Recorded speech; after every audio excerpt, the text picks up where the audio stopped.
प्रधानमंत्री नरेंद्र मोदी 10 नवंबर 2024 को झारखंड के गुमला और चंदनक्यारी में जनसभा को संबोधित करेंगे। इस जनसभा को लेकर चंदनक्यारी सहित निरसा, बोकारो, बेरमो, धनबाद, गिरिडीह, सिंदरी सहित आसपास के 10 विधानसभा के लोगों में काफी उत्साह देखने को मिल रहा है। चंदनक्यारी की जनता खुश है कि आजादी के बाद पहली बार कोई प्रधानमंत्री चंदनक्यारी की धरती पर कदम रख रहे हैं।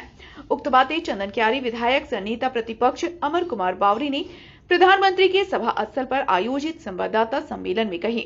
उन्होंने कहा कि चंदनक्यारी की जनता अपने उस यशस्वी प्रधानमंत्री को देखना और सुनना चाहती है, जिन्होंने उन्हें 24 घंटे बिजली, प्रधानमंत्री आवास, नल जल, आयुष्मान योजना, उज्ज्वला योजना, कृषि समृद्धि योजना सहित कई जन कल्याणकारी योजनाओं का लाभ दिया है। चंदनक्यारी की जनता अपने उस यशस्वी प्रधानमंत्री को देखना और सुनना चाहती है, जिन्होंने भारत को विश्व के पटल पर एक उन्नत और नए भारत के रूप में स्थापित करने का काम किया है।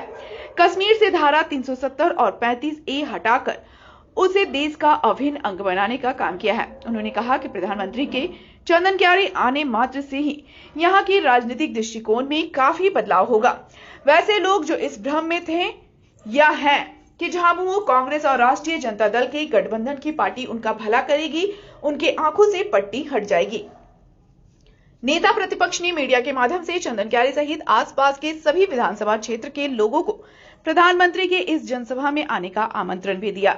साथ ही उन्होंने वैसे लोग जो प्रधानमंत्री के आने पर प्रश्न चिन्ह खड़ा कर रहे थे, वैसे लोगों को आगाह करते हुए कहा कि वे सचेत हो जाएं। साइबर सेल उनके सोशल मीडिया को मॉनिटर भी कर रही है और गलत अफवाह उड़ने के कारण उस पर कानूनी कार्रवाई भी की जा सकती है।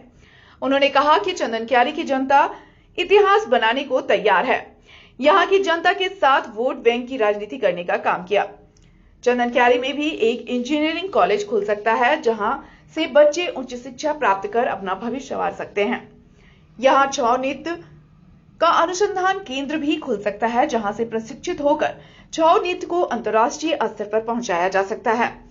ऐसे कई काम हैं जो चंदनक्यारी में आज से पूर्व हो जाना चाहिए था, लेकिन यह सारे काम वर्ष 2014 के बाद ही हुआ, जब देश की बागडोर प्रधानमंत्री नरेंद्र मोदी के हाथों में गई और राज्य में डबल इंजन की सरकार बनी।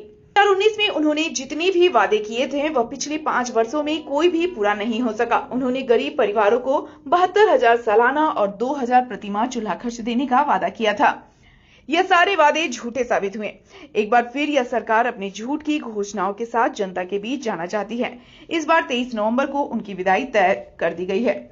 मौके पर पूर्व जिला अध्यक्ष अंबिका खवास, विधानसभा प्रभारी CS सिंह, पूर्व प्रदेश कार्य समिति सदस्य जोगेंद्र यादव सहित अन्य भाजपा नेता उपस्थित रहे।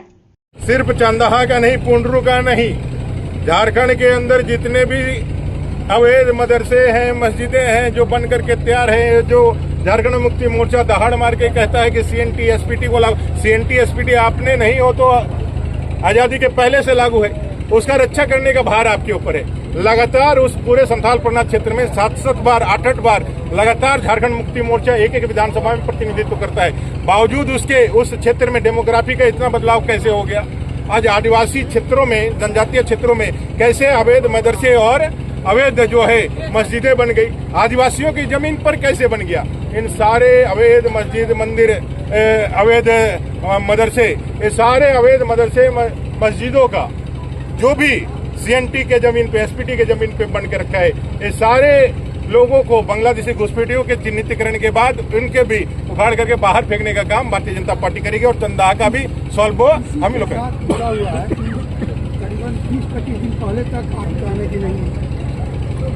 देखिए, मैं आपको एक उदाहरण देता हूँ। आमलाबाद में 6-7 महीने पहले एक घटना हुई थी। सोनू रजक एक युवा साथी था, 18-20 साल का युवा था, एकमात्र घर का चिराग था बेटे के रूप में। एक सोनू अंसारी उसका मित्र था, निर्ममता पूर्वक दिन दहाड़े आमलाबाद में चाकू से मार करके उसकी हत्या कर दी। चंदनक्यारी की घटना बता रहा हूँ। सोनू रजक की हत्या सोनू अंसारी ने कर दी। हम लोग गए वहां पर, हम लोग पहुंचे, भारतीय जनता पार्टी पहुंचे, मैं पहुंचा, लेकिन जिनकी आप बात कर रहे हैं वो माननीय वहां जाकर के 2 संवेदना के शब्द भी नहीं कह पाए, जब वो गठबंधन के नेता थे। फिर भी वो नहीं पहुंचे सिर्फ इसलिए कि हम वहां जाएंगे तो ये तुष्टिकरण वाला राजनीति का जो है उसमें कहीं ना कहीं एक पूर्ण विराम लगेगा और उनको भविष्य भी देखना लगता आता है। उनको लगता है कि भाई हो सकता है जब हम यहाँ तक जाएंगे और हमको उधर जाना पड़ेगा तो कम से कम इसको हम बचा लें। इस हाँ जी, डेट में आपको बता दूंगा, 6 महीने के पहले की बातें हैं, लगभग 6 महीना 7 महीने के पहले की बातें हैं। बहुत जोर होगा तो 1 साल के आसपास का होगा। ये बहुत विभत्स तरीके से हत्या हुआ था, लेकिन कोई जाकर के खड़ा नहीं हुआ, कोई जाकर के एक शब्द नहीं कहा।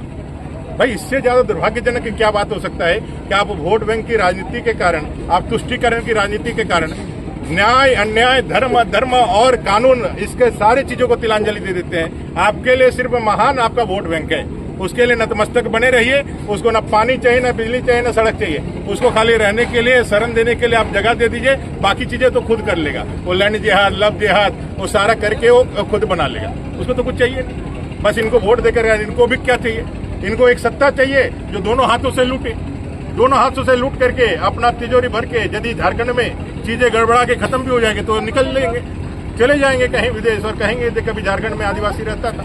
ऐसे ही बात करेंगे। ये छद्म आदिवासी नामधारी पार्टियों का इस बार समूल नाश झारखंड की जनता करने वाली है।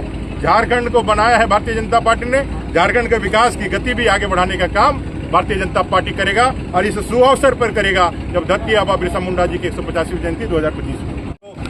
एक सिक्का था उन लोगों ने पहले ही 2019 में चला दिया है। वो तमाम सिक्के जो इनके चल चुके थे 2019 में, और 5 साल में वो सारे धोखेबाजी, सारे ठगबाजी जनता के पकड़ में आ गई थी। विधानसभा के अंदर जब हम लोगों ने 24 घंटे उनको जब हम लोगों ने बंद किया, उनके पास जवाब नहीं था, सदन छोड़ करके वो भाग गए। अब जनता जो है इस झारखंड से वो भगाने के लिए तैयार है। इंतजार करिए, 13 और 20 का रिजल्ट आएगा। 23 को इस सरकार का विदाई तय है। और जो विधाता होता है ना, वो नियत तिथि तय कर देता है, उसका रिजल्ट का तिथि तय कर देता है। लोगों को लगता है बहुत कुछ, लेकिन जो लिखा होता है वही होता है। वही जो राम रचि रखा, और राम ने लिख दिया है कि सरकार की विदाई 23 तारीख को होगी।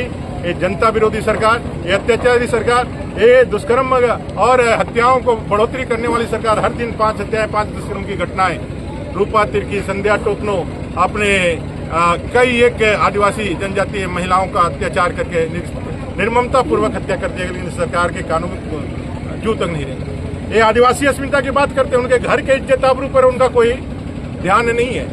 आदरणीय सीता सोरेन जी के ऊपर इतना भद्दा कमेंट इरफान अंसारी जी ने किया। विधायक है, अभी मंत्री है हेमंत सोरेन जी की सरकार में, शिबू सोरेन जी की बहू है, हेमंत सोरेन जी की मुख्यमंत्री जी की भाभी है, कल्पना सोरेन जी की जेठानी है, स्वर्गीय दुर्गा सोरेन जी की धर्मपत्नी है। उनकी बेटियों पर भी ऐसा आक्षेप किया, लेकिन इनके मुंह से एक शब्द नहीं निकला। क्यों? क्योंकि बांग्लादेशी घुसपैठ ही है इनका वोट बैंक। उनके समक्ष इन्होंने ऐसा नतमस्तक करा है कि वो उनके सामने और किसी का कोई भी काम नहीं सुनना चाहते। उन्होंने अपने कानों को बहरा कर लिया है।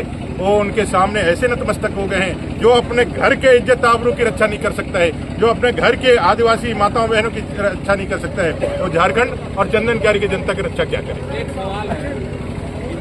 मुख्यमंत्री के दावेदार हो सकते हैं। देखिए, ये प्रश्न आपका जो माकूल आया है, ये प्रश्न आप भारतीय जनता पार्टी से ही पूछ सकते हैं। बाकी किसी दूसरे पार्टी में प्रश्न बनता ही नहीं है, क्योंकि वो पहले से ऑलरेडी मालूम रहता है। जेएमएम में कौन मुख्यमंत्री बनेगा, कांग्रेस में कौन मुख्यमंत्री बनेगा, आरजेडी में कौन मुख्यमंत्री बनेगा, भाई शिवसेना में कौन मुख्यमंत्री बनेगा, न टीडीपी में कौन मुख्यमंत्री बनेगा, न तृणमूल में कौन मुख्यमंत्री है। ये प्रश्न का जवाब सिर्फ आप भारतीय जनता पार्टी से ही खोज सकते हैं। और हम सब भारतीय जनता पार्टी के गौरवशाली कार्यकर्ता है। अपने पार्टी पर, अपने काम करने पर और भारत माता की जय कहने पे हमें विराट आनंद और गर्व का अनुभूति होता है। एक पार्टी है जो किसी को भी ला करके, मेरे जैसे एक साधारण दलित के बेटे को, चंदन क्यारी के प्रतिनिधि को नेता प्रतिपक्ष तक बैठाने का काम किया। झारखंड में और पूरे देश के अंदर शायद ही कोई नेता प्रतिपक्ष दलित का होगा। झारखंड और बिहार के इतिहास में तो शायद मुझे लगता है जो पहला मौका मिला है। अब वहां ला करके पहुंचाने का काम भारतीय जनता पार्टी कर सकती है, दूसरा कोई नहीं कर सकता। ऐसे हमारे दल के अंदर कई एक वरिष्ठ है। आदरणीय बाबूलाल मरांडी जी हमारे प्रथम मुख्यमंत्री हैं, हमारे अर्जुन मुंडा जी कई बार के मुख्यमंत्री, हमारे चंपई सोरेन जी आदरणीय मुख्यमंत्री हैं। कई एक वरिष्ठ साथी। हमारी कार्य पद्धति एक स्थापित है, जिसमें विधायक दल के बैठक के बाद, केंद्रीय नेतृत्व के मार्गदर्शन के बाद हम लोकतांत्रिक पद्धति से अपना नेता चुनते हैं और फिर उसके दायित्व के साथ आगे बढ़ते हैं। इसलिए इसमें कोई विषय नहीं है कि कौन मुख्यमंत्री बनेगा। विषय ये है कि झारखंड में भारतीय जनता पार्टी एनडीए की सरकार बनेगी।